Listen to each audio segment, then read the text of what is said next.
Imagine you're a man with all the information that nobody else knows. A man that says that there's objects that have potentially came from an entire different system. Bob Lazar did, and that's what we're going to be covering today. The man Bob Lazar was behind all of the cases that said everything from he was working on propulsion systems to anti-gravity, things that kind of make you go, well, wait a second. Luckily, Nick and I, we're going to be covering that case tonight. And the cool thing about it is I've done tons of research to kind of break down all aspects of the story. We're not leaving anything out. Truth or speculation, you're going to want to watch this podcast. But let's stop talking about it. Let's dive a little deeper. Here at Deceptive Reality, let's go.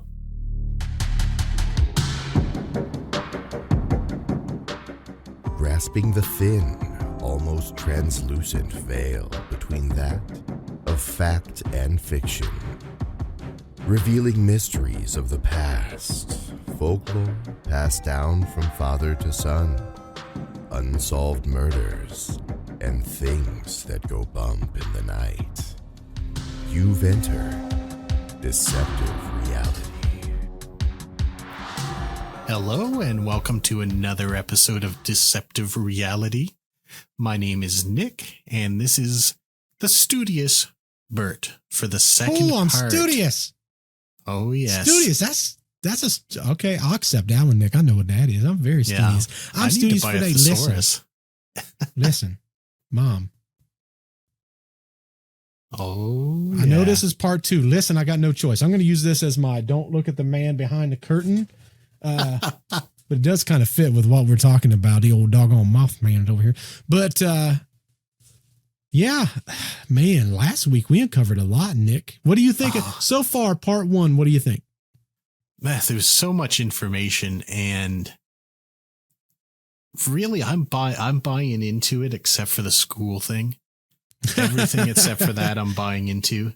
But I know there's so much coming up. There's so much coming up that's going to blow my mind. Part 2, let me tell you, is a banger. For anyone that doesn't know, obviously, we pieced this together. Man, we had to turn it into a 2-parter so long. But luckily, you guys have 2 extremely long episodes. Obviously, you're going to need a refresher. It's been an entire 7 days. If you've been reading my blog, you would have known some extra stuff about it anyhow. But let's hit up part 2. Let's stop talking about it. Let's be about it. Let's go. All right. So I know a couple things about this. Okay. One, this is your favorite topic. This is like my favorite topic. You were leading me down a skeptical path until the last bit of it there. Because when they caught him in a lie, that is when I'm like, oh, you got me. I'm hooked again. That's half the fun of all these stories, I think, is right. They're like, where are you putting this rocket booster at, right? Like if it's a rocket booster, you putting it in a plane? No, I'm putting it on my bicycle. Who does that? Who does that? Bob Lazar does that. That's who it is. He ended up on some kind of watch list. Oh, I guarantee it. And they're like, this is the man we need. I can almost guarantee, and I'm just going to call it. Okay.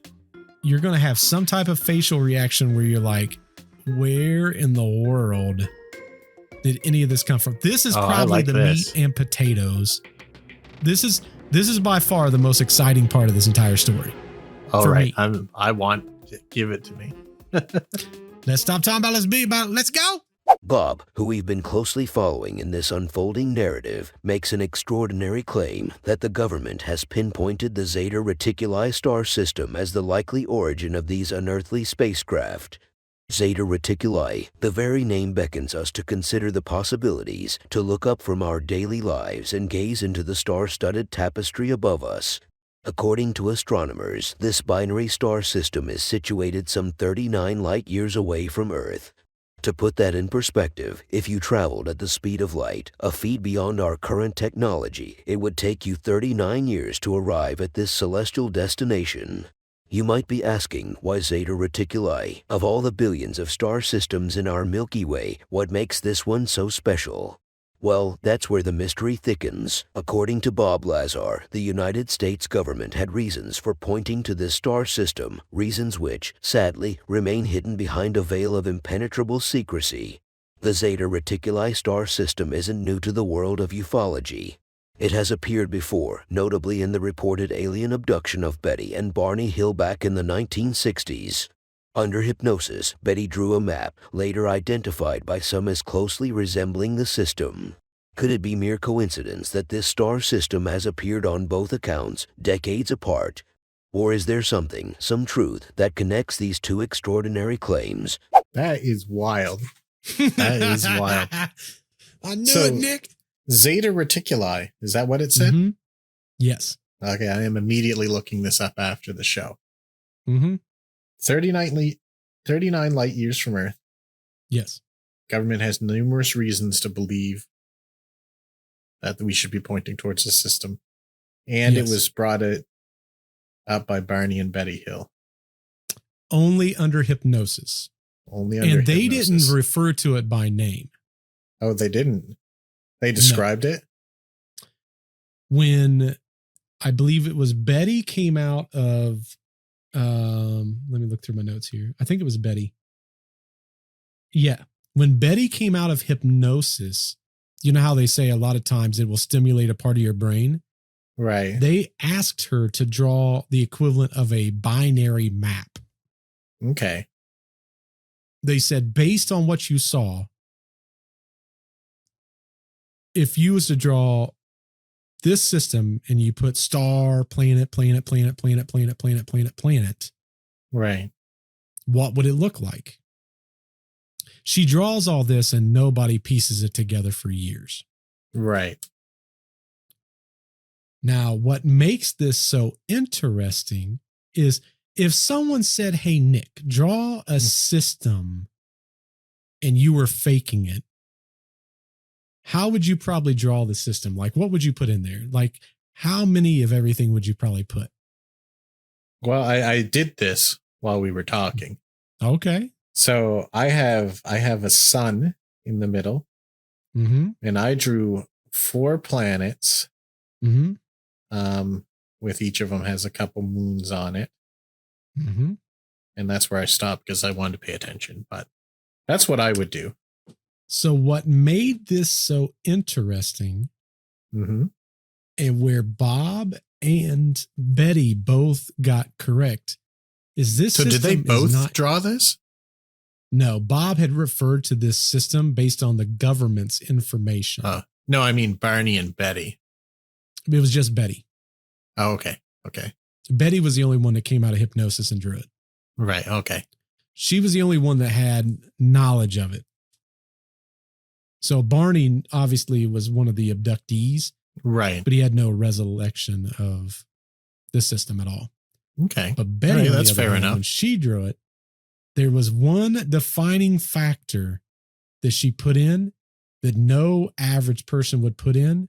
And it's the same thing that Bob mentioned in 1980s. And we didn't even have the technology to know for sure. Right. What that was is that's a binary star system.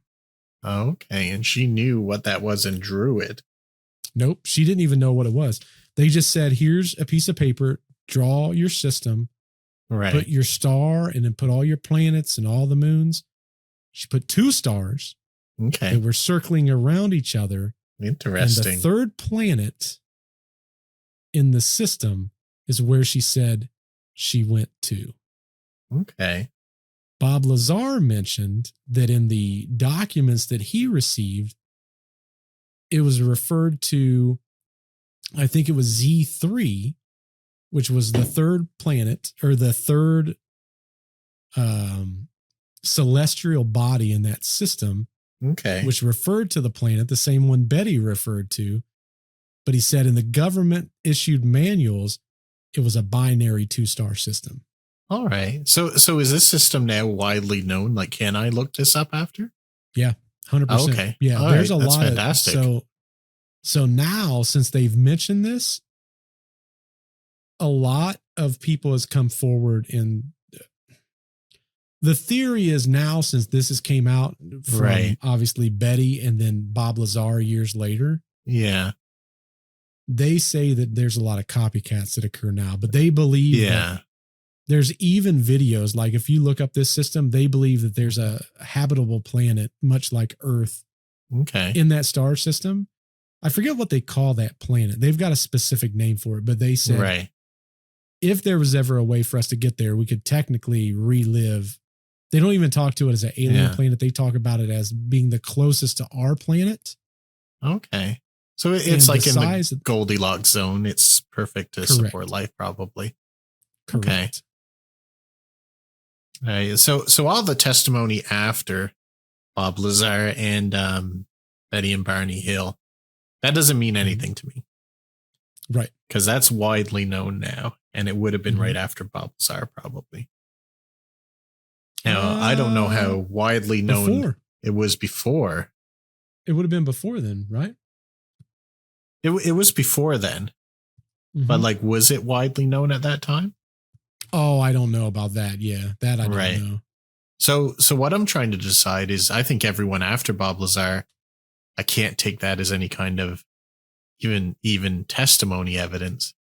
But like, I'm trying to figure out how well known was it. Is Bob Lazar's testimony good on this?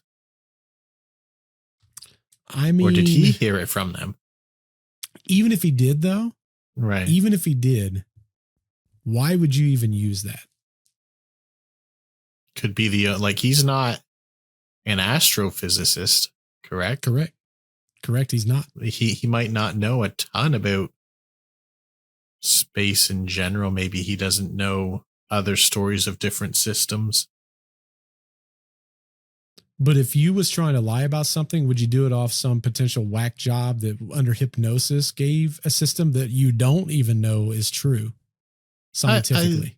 Well, if at the time we knew it to be true, yeah, maybe so. But at that time, did they know it to be true or not? So I looked it up while we were sitting here. Right. The post-hypnosis publicity occurred October 25th of 1965. Okay, so that's definitely far before this. And when did we verify the star map? Which, I mean, listen, if she was making this up, freaking kudos to her. We're putting this on the Instagram. Right. Gosh, dang, I didn't even look at this, to be honest. And wasn't until you stimulated that thought process for me. I'm about to put this in Discord, Nick. Well, to me, this brings more credibility to her. It doesn't help me with Bob so much. I don't disagree. But she created, this is the diagram, advanced. Yeah, I do know of some of this. Yeah. Yeah, the Glycine 86 is, I think, where it's at. Yeah, and there's a lot of these. Because there's so many more that we know about in them. There's a ton in that system that I think are considered potentially habitable. Correct, yeah. They think that one that I referred to, though, is the most likely. Most likely exactly like Earth for the most part. Okay. The coloration, and this, I don't know this from the case. I've done a little bit of research on that because when I heard it was habitable, the first thing I thought was, I wonder if there's any life there. So I did a lot of research on, I think it's called Glycine something, right? Yeah. The reason that they believe it's habitable is A, it's in the Goldilocks zone. Right. But B, the coloration of the planet, when you look at it from our distance, gives off a specific hue that says that there's oxygen, carbon dioxide, and something else. And the way that they determine that, when we look at the reflection, there's a series of light that reflects through their atmosphere that we can then. Well, that they have an atmosphere is a big indicator. Correct. It's assumed. We don't know that for sure, but based on the spectrum of color. Right. Because most things don't have an atmosphere. Yeah, there's no spectrum of color. Right. Okay. All right. So that, to me, and I don't mean to be too harsh on Bob, and I'm sorry that I said I was going to slap him earlier, but Nick and violent over here. Well, he's not giving me what I need here. So I think this lends more credibility to Betty Hill. I'm not convinced that he hadn't heard their story. Which is very possible. But again, Right. this is just my theory. Mm-hmm. If I was like, you know what? I want to build this story and narrative around me. Right. I wouldn't have went to someone who could have potentially been lying to build my credibility off of it. Right. I think if I wanted to, I might, though, because you're sort of like stealing collaboration from someone who potentially at that time, maybe they're not even around to argue, or could be, maybe they want more credibility too. So I guess my other question is, when did we find out that this was a real system? Before Bob or after Bob? I do not know the answer to that. I don't know the answer to that. We'll look it up later, but I'm going to say if it's after Bob, then I think he's credible. If it's before Bob, then I'm more doubtful. I believe that we thought that this was more realistic in the last 15, 20 years. Okay. In the 80s astronomy, we're talking about a different galaxy. Yeah. We weren't stretching that far with our stuff at that point. Like, it's one thing to look within our own system, but to look into other systems, that I don't know that we would have had that kind of capability, at least to the point to where we're like, there's a, habitable zone in this other system. I would think that would be very hard. Yeah, I think that's probably more common newer age knowledge. Because think about it. Our solar system alone, do you know how many stars they assume is in our star system? How many? 18 or 180 billion stars. Oh, quite a few. So that's 180 billion suns. Right.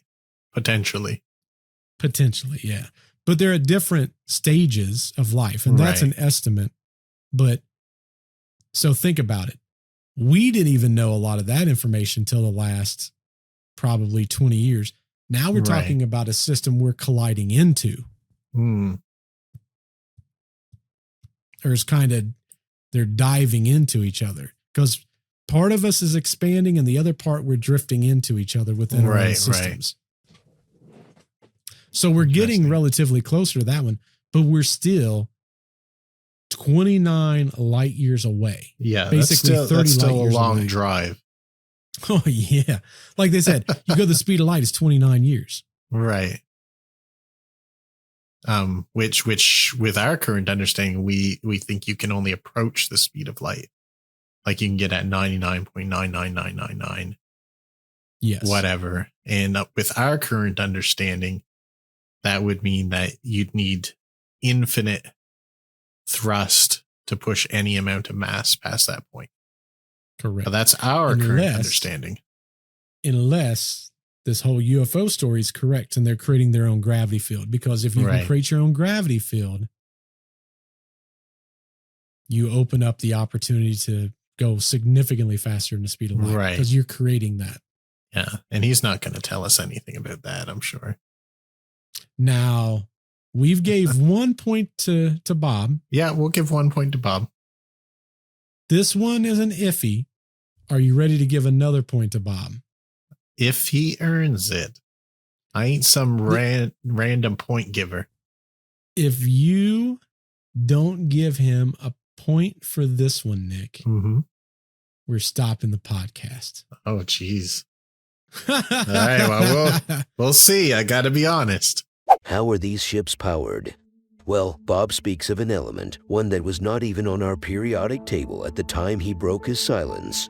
He called it Element 115, the so-called fuel that powered these spacecraft.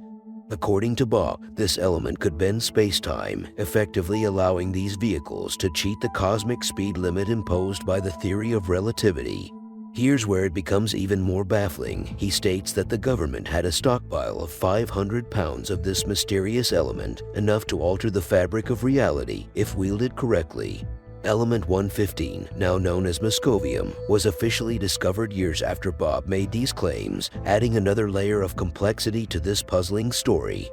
Okay. 1989 or 1990, Bob Lazar, when he was working on these ships, was basically told of this element 115. Moscovium. Moscovium. Right. Spelled Moscovium. I provided the periodic table reference in your picture. I see I'll that also be there. putting that up. Yep. So the way that Bob explained this is that was what the fuel that was being used by these ships. No Okay. Moscovium, no go. Ships don't run. All right. The other thing they found out is Moscovium is what creates the gravitational field. Now, when they asked him, how's that possible? He goes, I don't know. That was out of my pay grade. Like I deal with propulsion, but I knew that these two things were created by Moscovium. So looking at this, and tell me if I'm wrong, it says it's synthetically prepared. Yes. Okay, so how did we discover it? And can we synthesize it? 283 milliseconds is how long we was able to create this periodic table. We've only done it 3 times. Okay. Is this done to the colliders? That's my understanding, is that they was able to do it, but they could not stabilize it. Interesting. Well, if it's highly unstable, that would make a lot of sense for a fuel, I would assume. They basically said that the first time they created it, because it was so fast, they did not put it on the periodic table because they could not prove. They had a scientific hypothesis that it could have existed. The second time that it was created and put on the periodic table was in 2005. Wow. And it was Russia. They were able to do that. That was able to do that. Again, 283 milliseconds. We're not even talking a second. We're talking 1/4 of a second. So basically what happens is they create it and it burns itself off or, annihilates itself or what have you. It just couldn't even stabilize itself. Right. Now, what Bob's theory is, here on Earth, we don't have the capability of making Moscovium. We don't have the capabilities without synthetically making it. Right. But what if, where this technology is coming from, Moscovium would be like the equivalent of our crude oil? Right. Okay. That's his theory. Now, he has no way of backing that up, but he goes, when they said, how do you know there was 500 pounds of element 115 Moscovium? And he said, it was well known. They were very sparing with the poundage. Okay. But he assumed that there was enough pounds of Moscovium that you could fly for hundreds, if not thousands of light years through space. Really? At 500 pounds worth. All right. So I'm going to ask you what you think about a couple things. Mm-hmm. Do you think we've gotten to the stage with any of these craft or any other craft that they are able to operate them? So, yes, that is actually coming up. Oh, okay. But the short answer is yes. Okay. Because I would think that someone, if they figured it out well enough, would take off and come back. They can't. They're not. Okay. They're not that advanced. Oh, okay. So they could just start it up maybe. And that's about it. They could. Bob used a very smart analogy. Mm-hmm. he actually used two very smart analogies. He said, if we went back in time to the colonial time, Right.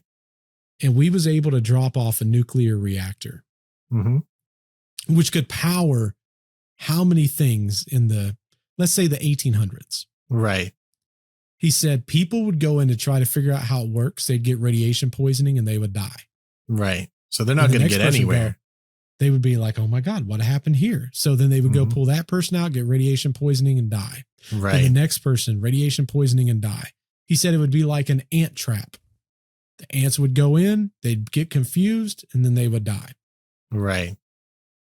The odds are they would never be able to figure out, with the exception of they would look at this thing and go, this thing just kills everyone. They don't understand the true power of it. They don't have the base knowledge to get there. Right.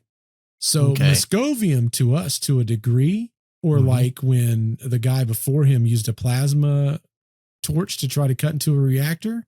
Right. We're messing with fire. We don't know what we're dealing with. We don't understand it. But he said in the same regard, you take a motorcycle and you put that in the 1700s or the 1500s. They're going to look at it. They're going to start pulling on things and moving stuff. Eventually, someone's going to start the motorcycle. Right. They may even figure out how to ride the motorcycle, but they'll never be able to build the motorcycle. Right. So much like Moscovium for us, right, or like these space shuttles, we figured out how to start it and we figured out how to move it. Right. But we have no clue the capabilities of the space shuttle. I wonder how they contained the Moscovium. Like, did he mention anything about that? He never referred to that. Because if it's super volatile. Well, you got to understand, we got the stable version. Right. A very interesting thing that he's never admitted to it. Other people I'm sorry, Bob, if I'm going to be one of those naysayers that says this. Well, at least you ain't slapping him. I'm not. Supposedly, Bob has been rated like 7 or 8 times in the last 20 years. I'm not too surprised, really. The reason that he keeps getting rated is supposedly he stole some Moscovium. Oh, really? That's the theory. So this is a metal. So he must have chipped off a little bit or something? Well, he refers to it as a liquid. Oh, okay. So I guess it would sort of be like mercury or something like that. Okay. I would assume. It could be something so far outside of our realm that we have no clue what we're even, like our brains can't wrap around it because we've never seen it. Yeah. Well, I mean, that's definitely the case for me. I'm just grasping at straws because I can't understand this. Supposedly he took some home, and after a series of events that we're going to talk about occurred, they raided his house. People say that he hid it and he has it somewhere. So in the events that he dies, it comes out. It's a insurance policy, I guess. So to speak. Yes. Okay. This, I do give him a point for this. And this is, in a weird way, one of the most interesting parts for me. Correct. So I do give him a point for that. And how can a guy in 1989, 1990 talk about an element that never existed and tell us the principles within that? Right. I mean, within that freaking element. It's impossible. Yeah. There's no way that he could have came up with what it would take, because we couldn't even synthesize it for more than 283 milliseconds. Right. Yeah, that's pretty wild. I got to give that to him. That's a wild one. Yeah, I can't formulate any disagreements with that even, so. Yeah, so that one was for me a big one because I'm like, there's something to that. That's pretty crazy. Yeah, I think I'm on board with you for that. Are you ready for the next section? We're going to dig a little bit deeper, Nick. I am ready. Bob also talks of technology that defies the laws of gravity, propulsion systems that work without propellant, relying instead on manipulating gravitational fields. He describes saucers levitating, hovering in place as if taunting our primitive understanding of physics. What we deem impossible, these crafts perform as effortlessly as a bird taking flight in the open sky. According to Bob, these unearthly vessels don't fly in the way we understand it. No, they manipulate gravity, bending the very fabric of space-time to travel vast distances in the blink of an eye. Imagine, if you will, a vessel floating in midair, not because of lift or thrust, but because it creates its own gravitational field. These crafts are said to have a reactor in the belly which focuses a gravitational wave toward a point in space. The craft then falls into that point, effectively allowing it to slide through three-dimensional space as effortlessly as a stone skipping across a pond. According to Bob, these crafts can flip on their side, showing their belly to the destination and pulling themselves toward it at incredible speeds, effectively defying the limits set by Einstein's theory of relativity. This makes them capable of reaching other star systems, other galaxies, perhaps even other dimensions, in timeframes that we humans could only dream of. This is where things get even more fascinating. There have been others, military pilots, airline captains, and everyday civilians, who have reported seeing crafts that move in this bewildering fashion. These crafts dart across the sky at impossible speeds, often turning to expose their undersides before making an abrupt exit. Could these accounts, spread across decades and continents, serve to validate what Bob Lazar claimed to have witnessed? Or is it a figment of collective imagination, fueled by cultural fascination with the unknown?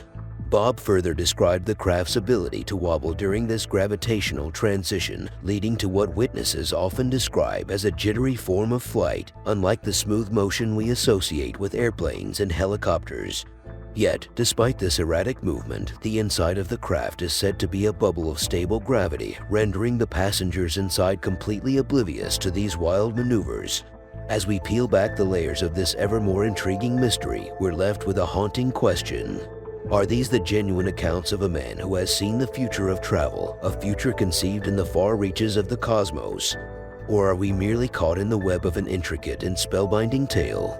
As we navigate the maze of Bob Lazar's astonishing claims, we may find that the answers we seek only lead to more questions, questions that challenge the very foundation of our understanding of the universe.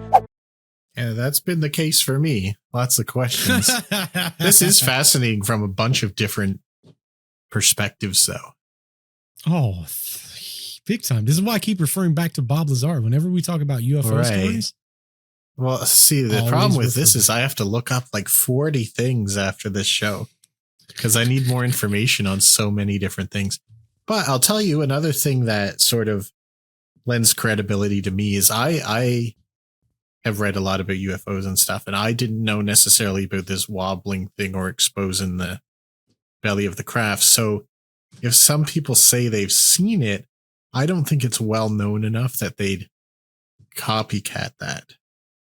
The very interesting thing that Bob talked about, and I think I've seen it in 2 of the interviews, I think. Mm-hmm. He says that if they float up into the air and it's creating its own gravitation, right, or gravity, right? If you walk underneath the ship, it becomes invisible. You don't see it because gravity is bending light and sound. Oh, yeah, that's interesting. What makes it very interesting, and this is something that he refers to, he's like, I feel dumb even saying this because it makes 0 sense. Right. He said, I'm still going to say it because I saw it. He said the way that we communicated with each other when someone was in the ship and someone was outside the ship was an FM radio band. He said, I was looking at the FM radio band frequency. I can tell you what the frequency was. I still remember the frequency that we used there. Okay. He said it's impossible, but we did it. Really? Because if you think about it, gravity bends all of those things. Right. Sound waves, light waves, it bends everything. That's how we know about the star systems and stuff like that. We look at the light because they bend in those spectrums. Yeah. Bob says if you walk underneath it, it's not even there. You don't see it. Now, another interesting that's plausible. thing, that's really plausible. for sure. 100%. Scientifically speaking, it is. Yeah. And I wouldn't think to say that. Well, one of the things that he talks about that I find extremely interesting is there's no propulsion system, but these ships are creating so much energy that when it lifts off of the ground, because the first question everyone asks is there a sound? Every interview, does it make a sound? He talks about an emittance of, and I forget what it's called, the blue lights. You ever see it? It's like the energy, what do they call those? Almost like plasmic blue lights when there's a specific amount of energy. Right. You hear that blue plasma sound. Okay. The moment that it gets off the ground, it's silent. Right. Huh. So what makes me think of that is for anyone that's ever created not like an environment, I guess kind of like an environment. You know, they got those machines that can create like the environments that you can breathe. There's always a distinct smell and there's a distinct sound. Yeah, I think I know what you're talking about. That's made when they create those kind of environments. Right. It reminds me somewhat of what this ship is said to do, which makes me go back and think, if it's creating gravity, is it possible that that's what's occurring? It's using our own environment to create off of this gravity. And that's what's causing that blue plasma that's occurring underneath the ship. I think that's reasonable and probably very likely. Because even with the propulsion of the Moscovium, it does need to work off of other forces in our reality. Think about it. The way that we use everything we have, there's so like heat is equal in energy, right? Like even us as humans, we create energy, we create heat. Right. That's calories. That's why when you work out, you go up, 5-6 degrees. We're creating energy in our bodies. We're creating electric in our bodies, which in return creates heat. These ships, when they get up, they are cooler than what they were on the ground. Oh, really? It's creating almost like its own atmosphere to a degree to cool everything down, which, again, Bob says makes zero sense. It doesn't make any scientific sense, but I think from our standing, I think you'd have to do that if you wanted a livable environment inside, because heat always transfers. Right. Like you can be insulated, but can you be insulated for 39 light years? That's part of the question that would probably it would have to answer. Have to dissipate the heat, right? I mean, I would assume so. Like maybe you can fly for 3 hours, a couple days, and then you're beyond that. The heat's eventually going to seep through if you don't have another mechanism to dissipate it. There's an interesting story, and I can't remember where I read this or saw this. There was a space shuttle that we followed, our government followed. We lost it, but we knew roughly where it was, and we searched and searched and searched. 10 days later, we found it hovering in one spot. They assumed that aircraft had hovered for 10 days in that one area. Oh, really? Scientifically speaking, we said that's impossible. You're not going to hover in place for 10 straight days without running out of fuel or something like that. Like our brains couldn't wrap around that. But 2, no heat signature. Right. If you look at every single video that governments are now releasing on these Tic Tac UFOs, it's a cool temperature left, not a hot temperature. I think it's a necessity of travel. I think it has to. So it's creating a way of cooling it down. We're just not smart enough to comprehend how A, it works, and B, how they're using it.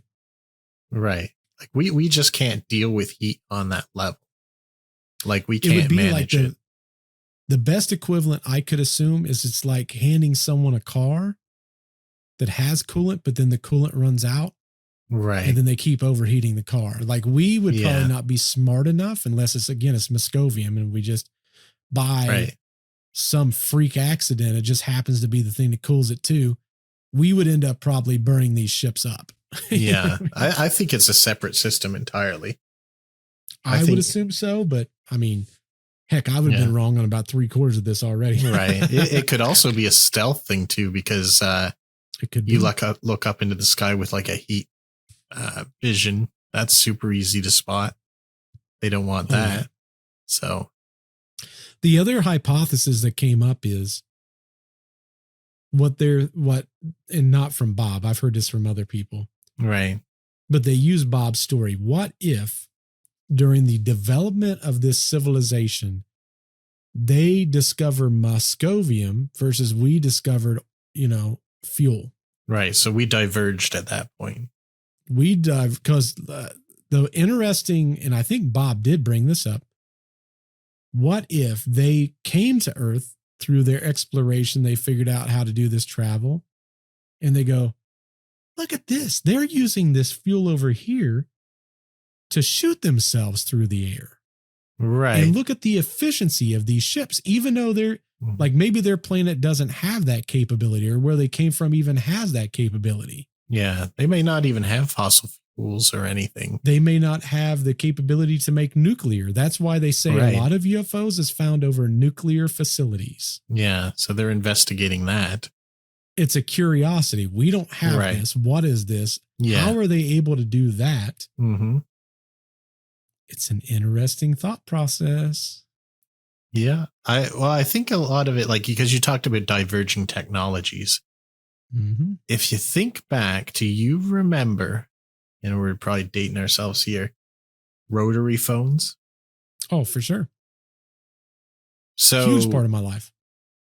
Right. So I find it wild that we invented a rotary phone before we invented a push button phone, because the technology of a push button phone is way simpler, in my opinion, than the rotary phone. But think about it. Before we had rotary, what did we do? Picked up the party line and asked for someone. Picked up the party line and said, send me to blah, blah, blah. And they would literally take a wire, pull it out of one slot and slide into another. And someone's job was to move a cable from one spot to another. Mm-hmm. Yeah. When we got the rotary, we're like, look at technology. Wow. Yeah. I just think that was a more difficult technology to come up with than the button phone would have been. Oh, for sure. I mean, logically, we would think so. Yeah, but that's how it works sometimes. They discovered Moscovium by some technology path that we didn't follow, and we went the fossil fuels. They have a surplus of it, much like our fuel. Maybe on their planet, it makes Moscovium. Like they may have so much Moscovium, stable. Like we got crude oil. Yeah, that's very possible. That's a lot to think about. We evaluate everything based on our planet. Right, and our perspectives on things. Correct. Here's another great example, and this technically could be another podcast, but I'm going to divulge something here. You're going to reveal it here. When you look at Mars and its atmosphere, what particles found in Mars that shouldn't be there? That I do not have an answer for. I don't. There is a particle that can only be created, as far as we know, from nuclear fallout. Oh, really? And it was discovered on Mars not that long ago. There's no reason for that to be there at all.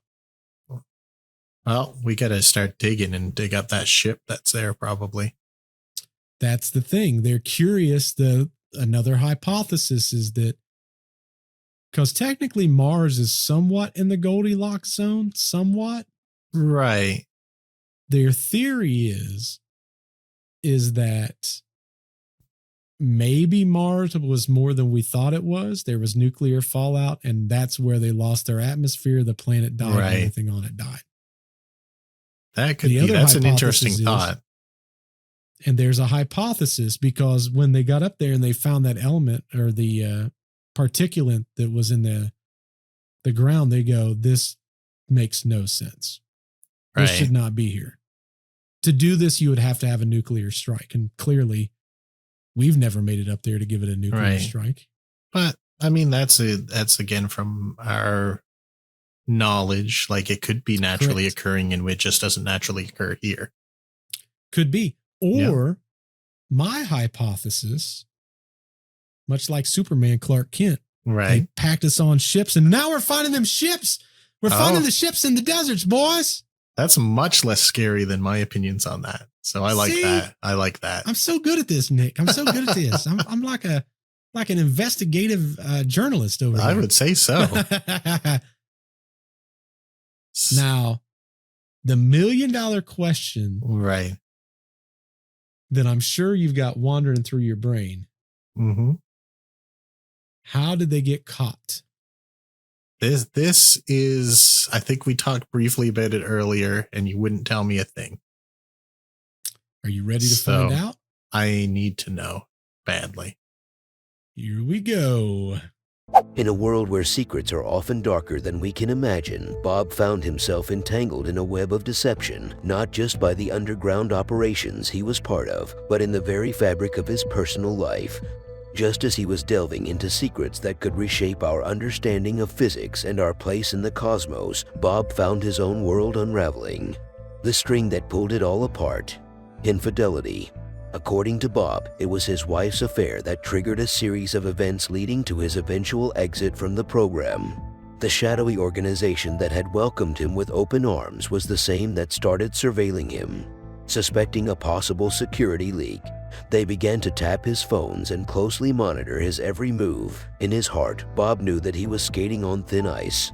While he continued his work at S4, the toll of leading a double life as a loyal scientist during the day and a husband grappling with betrayal at night became increasingly unbearable. It was as if the walls of the highly secure installation were closing in on him. Infidelity. So the way that he's explained it in multiple interviews, he worked there, and obviously his protocol with all this national security stuff, they was already tapping his home phone. They was tapping everything. Clearly, yeah. After he started spending so much time at M4, his wife thought that he was having affairs. Oh, so that prompted her to... The thought process was, hey, this other guy that's in the Navy, I kind of find him hot. Right. So she starts having an affair with another guy that was within the Navy near the bases where they lived. Right. So the government who had the phones tapped, she didn't know the phones was tapped. Right. Because she couldn't know any of this. No. Like she knew he was going someplace, but he didn't tell her what he was doing. He was just like, I'm doing this thing. I work for the government, blah, blah, blah, blah, blah. Awful suspicious. Correct. Yeah. But I mean, in the same regard, he can't tell her because then she could tell someone. Right. So what's she to think? Like, I can't tell you anything about where I'm going and you can't ask. And I can't even now give you a all hint. Of a sudden you're spending all these nights there too. Right. Yeah. Multiple nights in a row, you said. Yeah. Correct. And you don't know when he's going in. No clue. Just random days. She knew he was making money, but she didn't know the ins and outs of it. So she starts having an affair with this guy in the Navy. Right. They're talking on the phone, talking about when they're going to hook up and stuff like that. So the government gets wind and goes, this is a problem. Right. Bob, who knows all these secrets that no one is allowed to know. Right. If he finds out about his wife, he's going to become unstable. Right. Who knows what an unstable man will do? So all of a sudden, they start having him spend less time there. More time at home. Is this with good intention? Well, no. Okay. They basically wanted to stop him working on the project within reason. Right. But the thing that he noticed was now his car was being followed by other mysterious cars. Now, he doesn't know why. Right. He has zero clue why. But then he starts thinking to himself, wait a second. Why all of a sudden is these cars following me? Why am I seeing the same guys near me? Mm-hmm. And he associated that with people from the government. Right. So his first thought was, are they about to fire me? Yeah. And if they Or fire worse. me, well, he said, if they fire me, they can't keep me alive because Right. I know too much. So he became very concerned about his own life, Yeah. not knowing that his wife was having an affair. So they probably knew about it significantly before he did. There'd be no way for him to know that. He didn't know any of this. He Right. had zero clue. He had no Right. clue. And he couldn't find out afterwards. So this is all speculation, this part. He found out afterwards. Okay. That they knew? We're about to cover that. Oh, okay.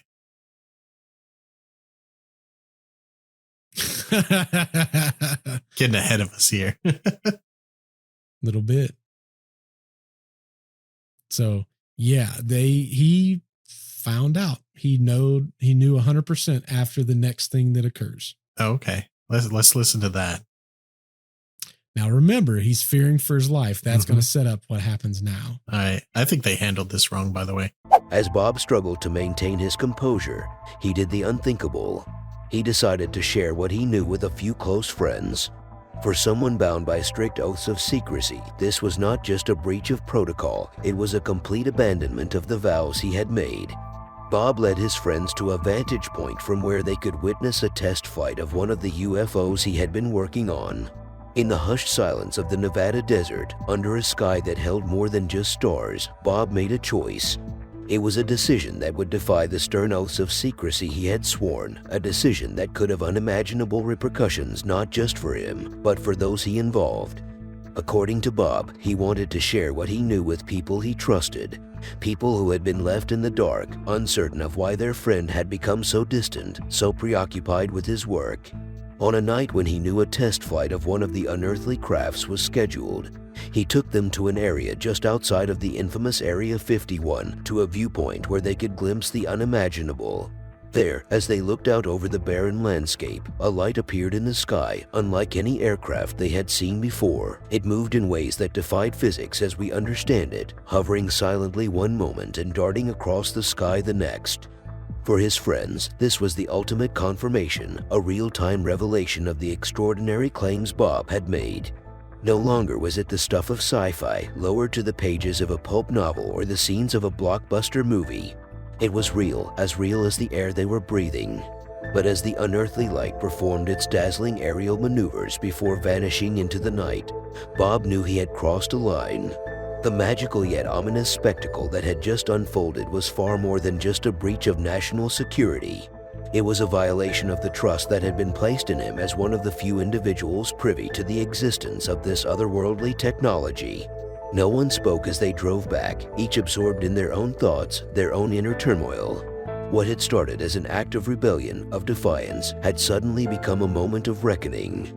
Bob realized then that he had made himself an enemy of forces more powerful than he had ever imagined, and in doing so, he had risked not only his career, but potentially the lives of those he held dear. So This is a terrible decision, Bob. well, here's what he was thinking. So I understand where he was coming from somewhat. These guys are following him around. They're no longer calling him into work. When they do call him in, they're not letting him work on anything. Right. His thought process is they're going to kill me. Like they're not going to keep me alive. They're not going to fire me and keep me alive. Mm-hmm. So what I'm going to do at this point, he had a list of all the test flights. There was a calendar of test flights. I believe he said he got 4 or 5 of his friends together and was like, you want to know why I've been absent so much? I'm going to show you. Didn't tell him what it was. They drive to this vantage point. He sits outside. Again, they see the lights. Mm-hmm.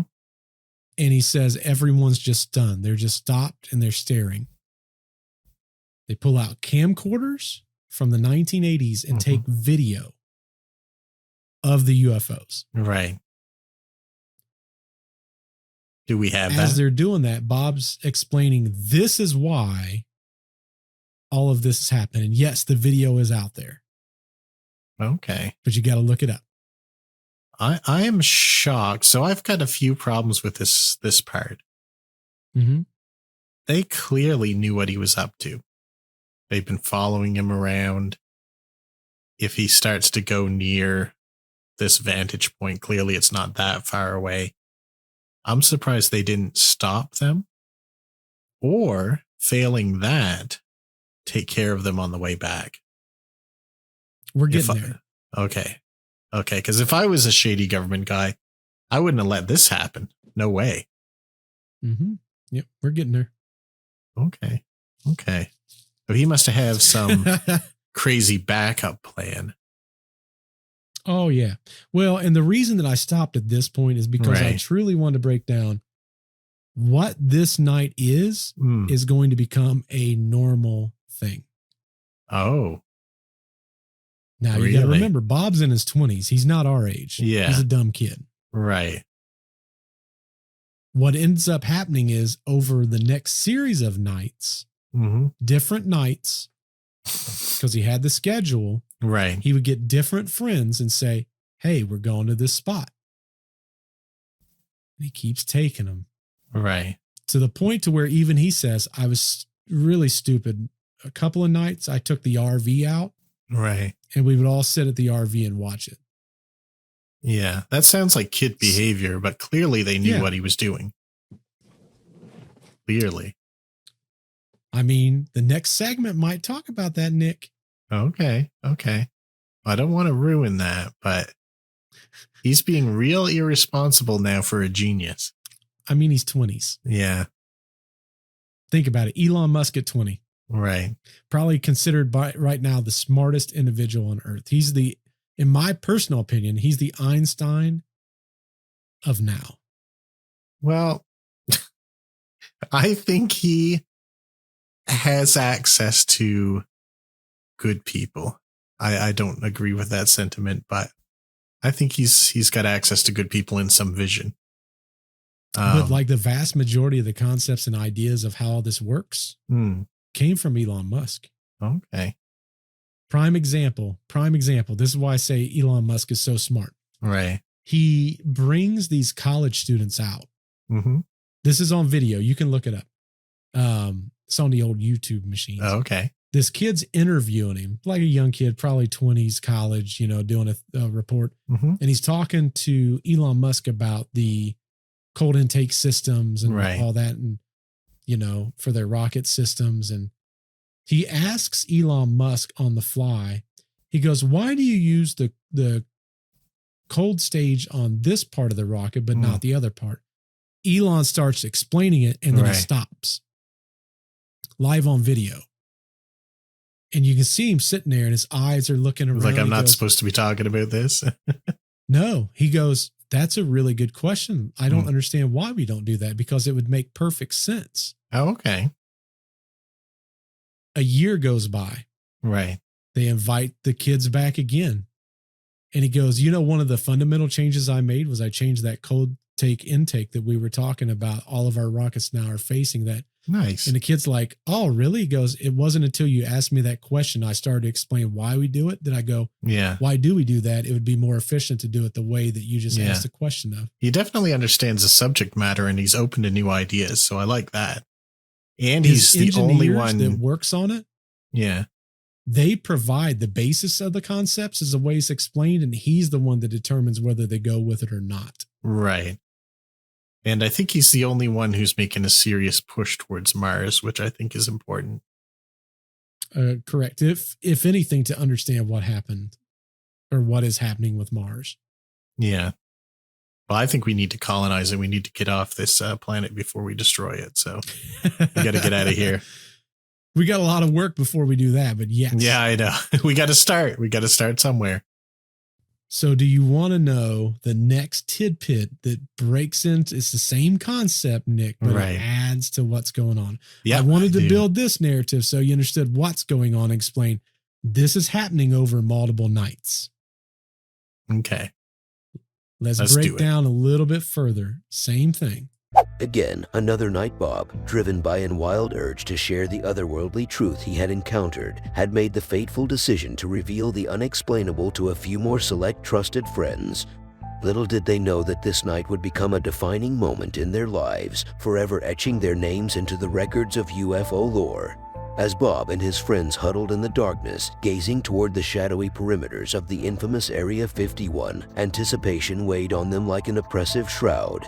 They knew that a test flight of one of the unearthly craft was imminent, and they yearned to witness it firsthand. Suddenly, it happened. A brilliant, unearthly light pierced the night sky, casting an eerie glow across the desert landscape. The craft moved with a graceful defiance of the laws of physics, executing maneuvers that no earthly aircraft could replicate. It hovered silently one moment, only to dart across the heavens with bewildering speed the next. The awe and astonishment that overcame Bob's friends were unmistakable. They were witnessing the impossible, a spectacle that would forever change their perception of reality. The mystery of Area 51 was no longer confined to whispers and classified documents. It had materialized before their very eyes. However, during this breathtaking revelation, a shadow loomed. Unknown to Bob and his friends, they were not alone in their endeavor. Unbeknownst to them, they were being observed by the unseen eyes of security personnel who had been alerted to their presence. As the unearthly craft performed its mesmerizing aerial ballet, Bob felt a growing sense of unease. He knew that their presence in this forbidden zone was a violation of national security, a breach of trust that could have dire consequences. The very secrets he had risked so much uncovering were now poised to exact a heavy toll. The moment of reckoning arrived as security personnel descended upon the group, their figures silhouetted against the eerie glow of the craft. Bob and his friends were apprehended, their night of revelation abruptly transformed into a night of interrogation and uncertainty. The subsequent hours were a blur of questions, threats, and the chilling realization that they had become adversaries of an unyielding and immensely powerful force. Bob Lazar had pushed the boundaries of secrecy and paid the price as the knowledge he had once possessed slipped further from his grasp. This pivotal night marked the beginning of the end of Bob's involvement with the world of S4. The secrets that had once beckoned him now became a haunting specter, casting a long shadow over his life. As we delve deeper into this extraordinary tale, we must confront the profound implications of seeking truths that lie beyond the boundaries of what society deems acceptable. Okay, so picture this, Nick. All right, I'm picturing. We talked about it. He's through a series of nights taking his friends out. This night, okay, this is the night where he is one of the nights where he took the RV. Right. He took the RV out. They're hanging out. They're looking at everything. He's telling them they're there. His description of what happened is going to go back and answer a couple of the questions you had. Okay. They're sitting there. They're watching it. They're taking some video of it. Mm-hmm. All of a sudden, they hear bump, bump. And they look down and there's a green light that's circling over to them. Okay. It's a green lens from a night vision goggle. Right. It had fallen off one of the weapons of one of the soldiers. Oh, interesting. They get them all together. They bring all of them in. I think he said there was like 5 or 7 of them, something like that. Right. Because they're having a party. They're like roasting marshmallows and stuff over there watching these UFOs. They take them all in and they tell Bob, what part of secrecy did you think it was cool to just bring your friends here and watch all this stuff? Right. So Bob's assumption is he's going to die. Like, right. He's now dead. So what's he say to them? So basically, the way he explained it is, listen, I did it. Friends that's not here right now know what's going on. If I disappear, that's on you guys. Right. And they know, and they've got video like we've got video. All the videos taken that night, destroyed. All of them gone. Right. Yep. Just as important, while Bob is being interrogated, they start playing all of the tape recordings from the house, including his conversations. Right. And his wife's conversations. So this is how he finds out. That's how he finds out his wife's having an affair. Right. He had no clue up to that point. So think about it. He thinks he's going to die. He gets an insurance policy where he brings all of his friends. They get caught and he's like, I'm about to die. But then right before then, they're like, oh, and your wife's having an affair. Here's all the proof. Congrats. Congratulations. At this point, they're trying to demoralize him.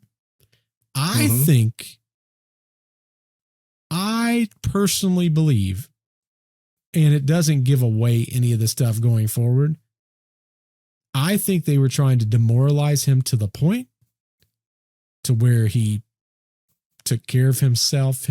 Right. We don't need to because say if it. They do it. Now he can say the government did this versus if he does it, just some guy that never existed, no medical records. He's never worked any of the stuff. And, he just disappeared one day. What if they set it up? This was their exit strategy all along. Like she's dating a guy from the Navy, the guys who bring all this stuff in.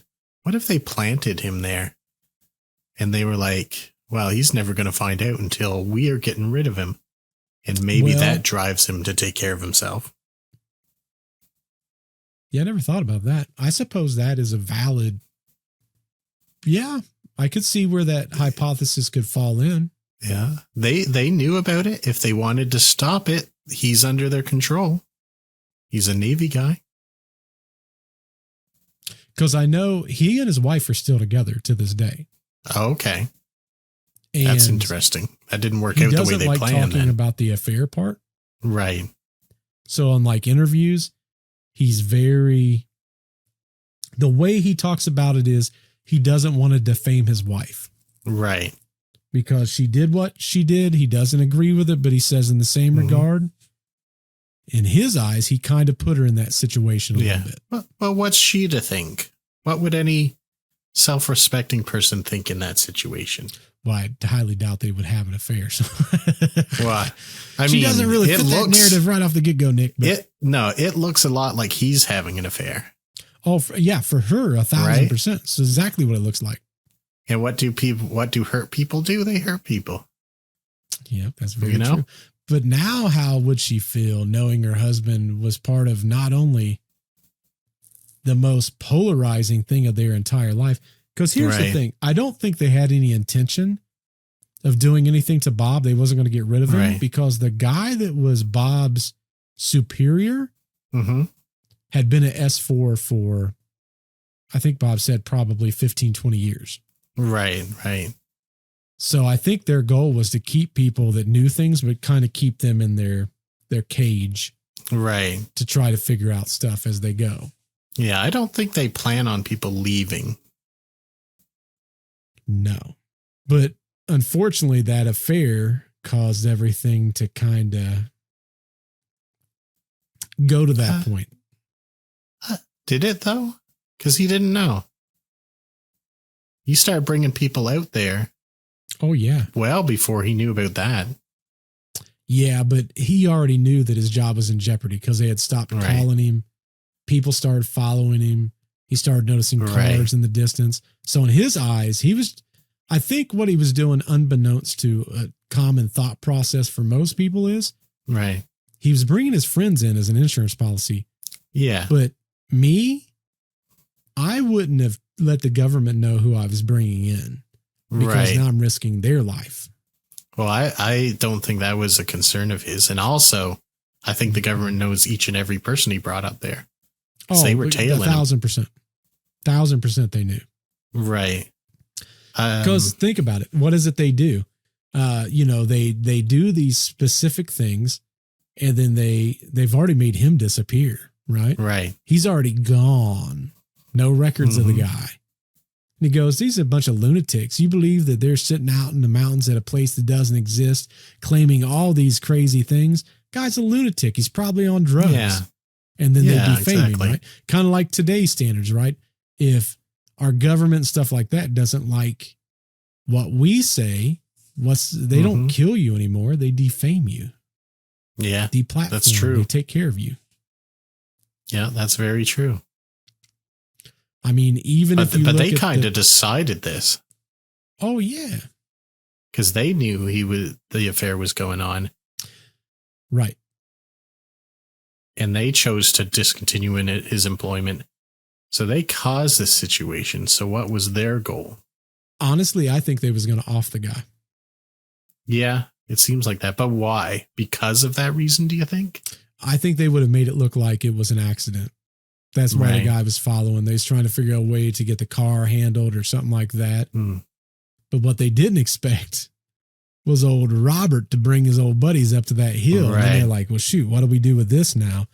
So the next thing to do is now you can't kill the guy, but you can defame him. You can demoralize him. Hope that he would take care of that himself.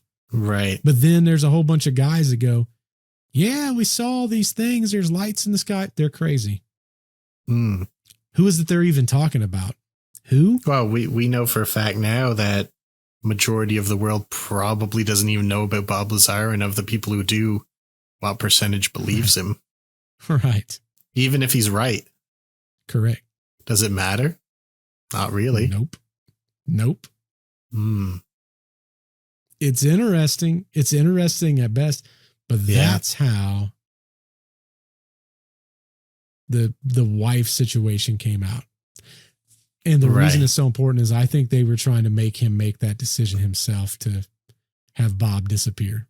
But it didn't work. I agree. But I think they set it up as well. They very well could have. I've never thought of that angle, but you're right. They very well could have. They definitely could have stopped it. Oh, yeah, for sure. But they chose not to do that. We'll never know that. I think they, for whatever reason, wanted to get rid of him, and they set that scenario up to hopefully do it. But he threw them a curveball. Oh, a big curveball. Well, are you ready to see the next part of this? We're kind of winding up a little bit here, Nick. Yep, bring it on. Bert and Nick, let's talk about the things that were later determined as true about Bob's life. Let's begin with element 115, a mysterious fuel source. One of the most extraordinary claims made by Bob Lazar is his assertion that element 115, also known as Moscovium, was a crucial component in the alleged extraterrestrial propulsion systems of the crafts he allegedly worked on at S4. This claim raised eyebrows for several reasons, primarily because, at the time, element 115 was not a recognized element on the periodic table. In the world of mainstream science, this element was purely theoretical, and its existence had not been confirmed. Critics and skeptics used this fact to cast doubt on Lazar's credibility. How could he possibly be working with a substance that hadn't even been discovered? However, as the years passed, the story took an intriguing turn. In 2003, scientists at the Joint Institute for Nuclear Research in Russia successfully synthesized the element. This breakthrough represented a significant moment in the scientific community and lent some support to Bob's assertions. According to Lazar, element 115 served as the power source for the alien spacecraft he encountered. He claimed that when bombarded with protons, this element would undergo a process of nuclear transmutation, producing antimatter. The antimatter, in turn, would generate an incredibly energetic and efficient propulsion system. The notion of element as a potential fuel source for advanced propulsion systems opened up new avenues of inquiry for scientists and researchers. While the details of Bob's claims remain controversial and unverified, the very fact that element 115 became a reality in the field of nuclear physics added a layer of intrigue to his narrative. There's one sentence there that really irked me. And it was, and I can imagine a very ignorant person saying this. How could he claim to have worked on something that wasn't discovered yet or invented yet? Well, because it was. Someone had access to it. But see, that's what always happens though, right? We talk about it all the time. They try to disprove things by going, yep, doesn't exist, not real. Right. But they don't ever want to prove the fact that it's not real.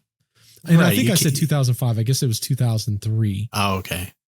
But, it's so frustrating to me that this guy comes out with all these things. Now, another thing, and I wanted to put it in here so bad, but I can't find it. Okay. Another claim that Bob had was to get into the buildings, he had to put his hand on a device. Mm-hmm. And what it would do is emit a light through each one of the fingers, and it would measure the density of the bones. Oh, interesting. And much like a fingerprint, the handprint is much the same, or the finger alignment width, density, and girth of the fingers, as well as length, is different with every single human being, much like a fingerprint. Okay. So in the late 80s or mid 80s to late 80s, we didn't have the technology for fingerprints, but we did have it to measure with light emitters the bones in our hands. That's how he was getting in the buildings, is you put your hands down, it would scan it, and it would let you in.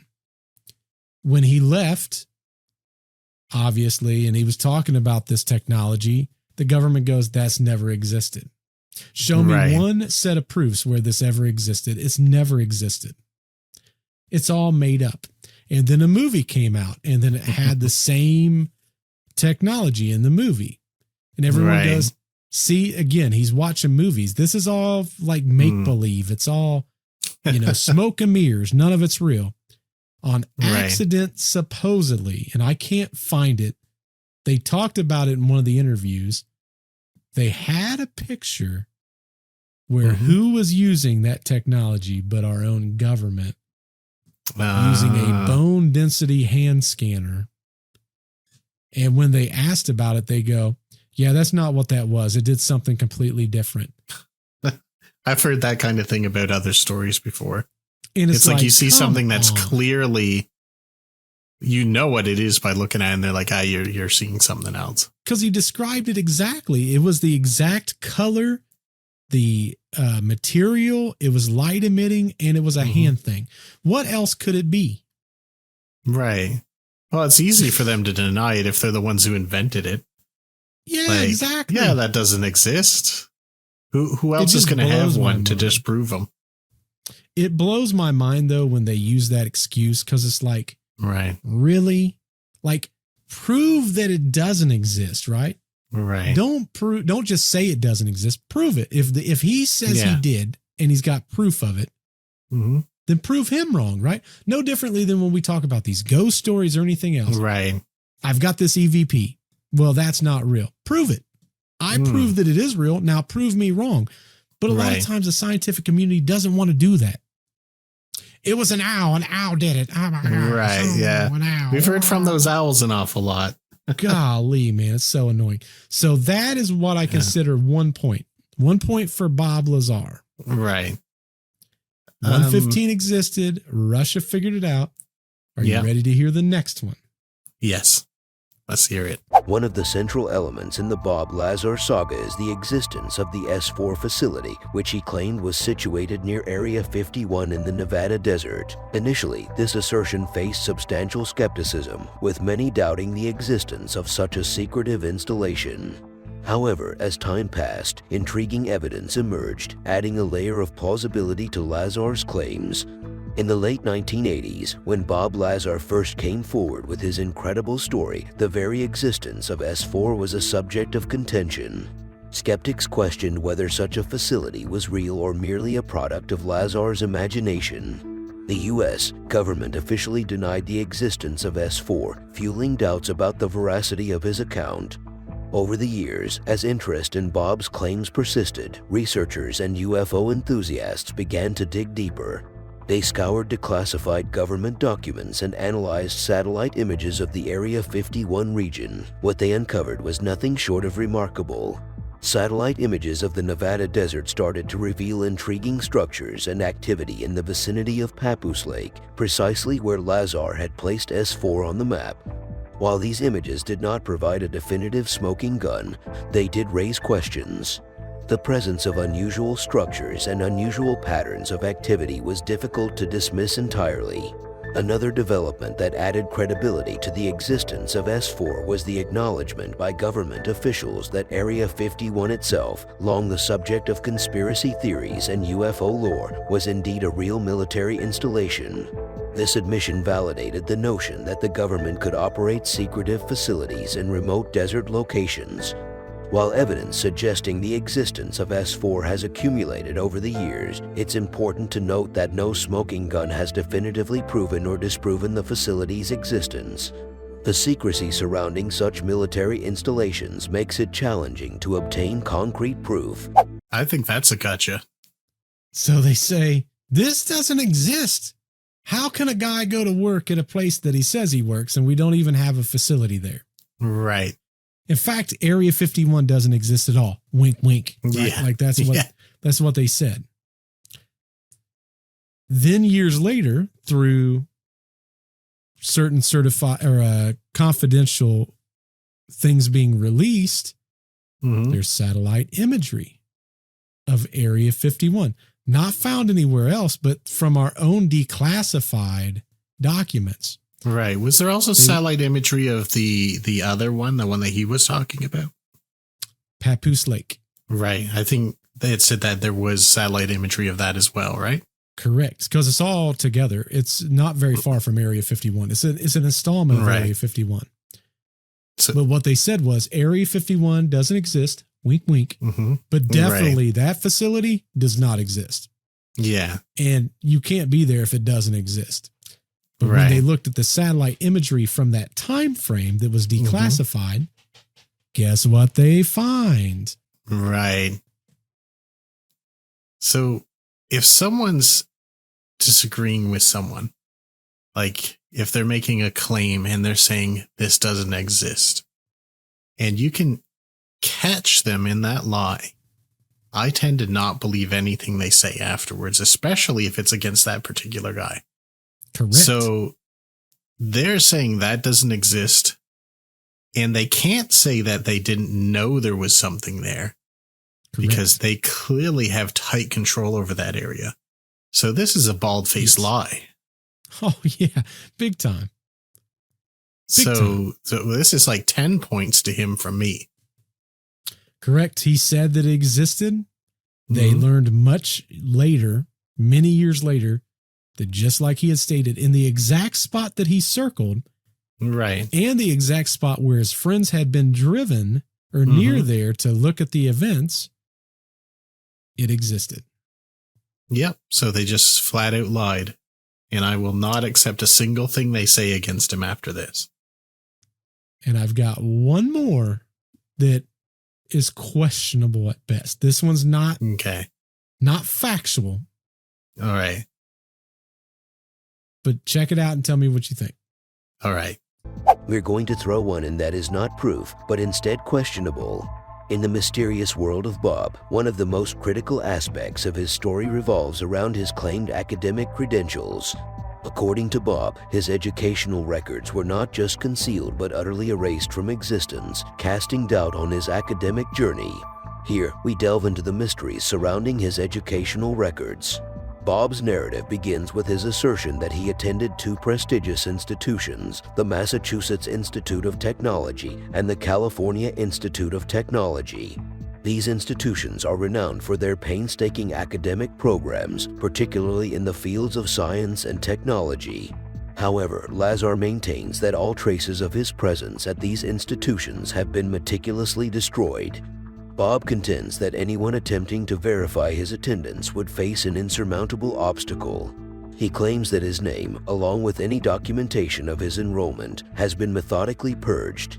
This alleged erasure extends to yearbooks, academic transcripts, and any official records that could verify his time at these institutions. Despite Bob's confident assertions, skepticism abounds regarding the veracity of his claims regarding his academic records. Several points have been raised by critics and researchers. One glaring challenge to Bob's narrative is the absence of independent verification. No concrete evidence has been presented to substantiate the erasure of his educational records. Independent parties have not been able to confirm the deletion of his name from official records or directories. Some skeptics have questioned the feasibility of such a comprehensive cover-up. Erasing records from prestigious institutions would presumably require an elaborate and clandestine operation. The logistics of orchestrating such an endeavor without a single trace remaining raise doubts among critics. While Bob insists on the destruction of his academic history, there are no collaborating witnesses or individuals who can corroborate this particular claim. In the absence of fellow students, professors, or administrative staff who can attest to his presence, skepticism persists. One thing to note though, Bob took a polygraph test to support his claims and he passed them. Well, number one, polygraphs mean almost nothing. Correct. But his education, I don't buy this. It's too much. He'd definitely be able to pinpoint one student he went to school with, or I would assume every so. one of them has yearbooks. They didn't recollect them all. The records, yeah, maybe, but they can't threaten 10,000, 20,000 people into remaining I just quiet. thought it was interesting that he could pass a lie detector test. A polygraph test is not impossible to pass, but a very small percentage of people can do it. There are tricks to it, though, that you can get it to be that you can pass it or it can be inconclusive. Also, if you believe you're telling the truth, you will pass it. That's true. That's true. And a lot of Do you people, think there's he's that people who much can convince of a- themselves of lies. That is true. I've got people that I know that does that. Well, if he doesn't convince himself that this is true, this could unravel his whole story. Like if he is shown to be a liar about one thing, then people will doubt his whole story. So the thing is, though, I think that the government has proven that they've lied so many times on this. right. There would always be speculation that the truth is somewhere in the middle at a minimum. Yeah. Yeah. I think it's probably like you originally said, like he lied on He his just resume. inflated a little bit. Right. Because this was the 80s. It was a little bit harder back then. Probably less checks and balances, I would assume. It's not like today where you call someone and be like, hey, send me via email their records. This was, this was a bit more cumbersome. I don't remember when Catch Me If You Can takes place, but like there were no checks and balances in that time period. I'm sure there wasn't a ton in the 80s for a lot of things. No, I don't believe so either. I'll tell you that there's a lot of people around here and probably all over the world that grew up in a time that if someone called you on the telephone and told you something, it was true. Oh, yeah, big time. And big time. These scammers are just having a field day with these same people. So it's a sad day and age. Yeah. And it was a different time they grew up. And if someone said they went to school here, you'd just be like, all right, cool. Must have went to school with him. Yeah. Why would he say it if it weren't so? Right. It's definitely perplexing, though. That's the only spot where I go, I don't necessarily believe that. Yeah, I'm on the same page. It's too big of a cover up. It's not possible, in my opinion. Right. Not possible. You can control the records, but not the people. Oh, for sure. We've got one more section that kind of wraps it all up. Do you want to hear that, Nick? Yeah, let's hear that. As we close the chapter on Bob's incredible journey, we're left with a mix of wonder, skepticism, and unanswered questions. Bob's accounts of working on extraterrestrial technology at S4 near Area 51 have fascinated and confounded us for decades. While much of what he revealed remains unverified, there are elements of his story that have tantalizingly come to light. From element 115 finding its place on the periodic table to the presence of a mysterious facility near Papoose Lake, there's a glimmer of possibility in the vast realm of the unknown. Bob's claims have sparked heated debates, investigations, and endless discussions about the existence of advanced extraterrestrial technology and government secrecy.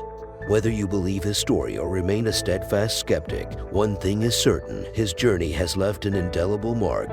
As we delve deeper into the enigmatic world of UFOs and unexplained phenomena, we're reminded that the universe is vast, mysterious, and full of secrets waiting to be unraveled. The truth, whatever it may be, continues to elude us, leaving us with the enduring mystery. Nick, if you had to give a conclusion right now, based on Bob Lazar, what we've addressed, and we've addressed a lot. This was a banger. This was a long one. This was a lot of information. Would you say that you believe he worked on UFOs? I do believe that. I do. Do I believe all elements of his story? The early parts, no. Don't buy that. Agreed. Something that kind of like makes me believe more is he just doesn't have answers for some things. And liars tend to make up and over-explain things. So I kind of believe that. I absolutely believe in UFOs and extraterrestrials. For sure. It's a big universe. Do I believe they've been here? Yeah, I believe that too. Did they make the pyramids? Don't believe that. That's another case. But so yeah, I believe that's entirely possible. And the way he could predict some upcoming things, he's either a lucky genius or he's telling the truth. I couldn't have said better myself, Nick. Yeah. He is definitely one of the two at best. Yeah, he's lucky I'm not the government.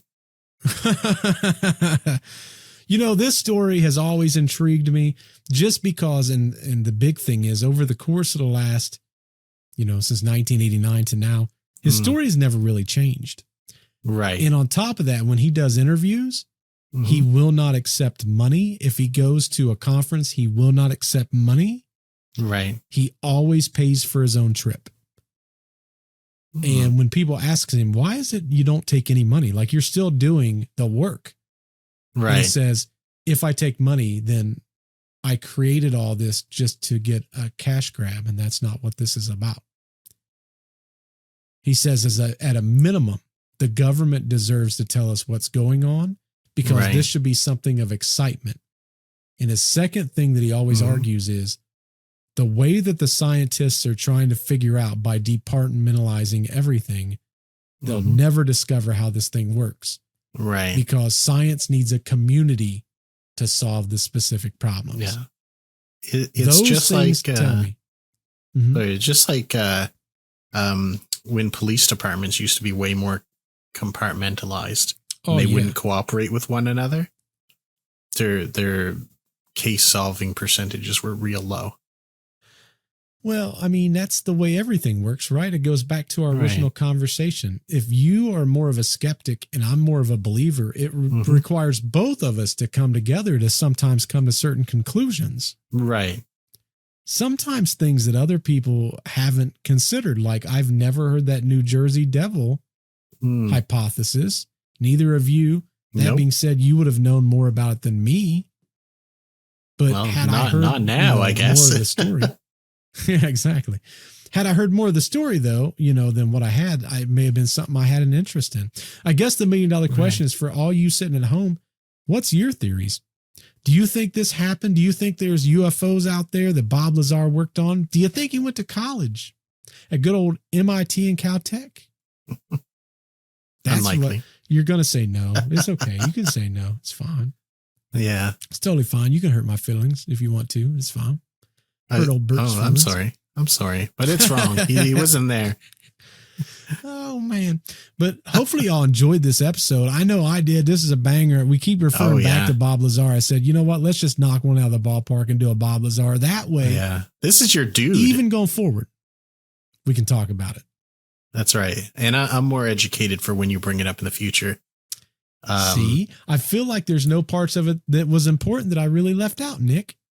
No, this was really good. I do believe it. And I'm inclined to believe UFO alien stories more than other stories. Oh yeah. So I'm easy to sway in these circumstances. Well, do remember, anyone out there in podcast land, wherever you're listening to our podcast, please be sure to rate us. That's how people find us that's just like yourself that might enjoy these kind of topics. Also, check out our Instagram, check out our Facebook. If you're looking for the photos that we was talking about today, that's where you're going to find them. Maybe even Reddit. We'll see. If you're curious and you want to dig a little bit deeper, kind of deep dive into it, our blog, I'm going to be putting out every single day until the next episode comes out, a little piece of the story that you may not have known. Nice. But thank you guys so much. Y'all are freaking all-stars. Until we see you on the next podcast, goodbye. Adios. Goodbye.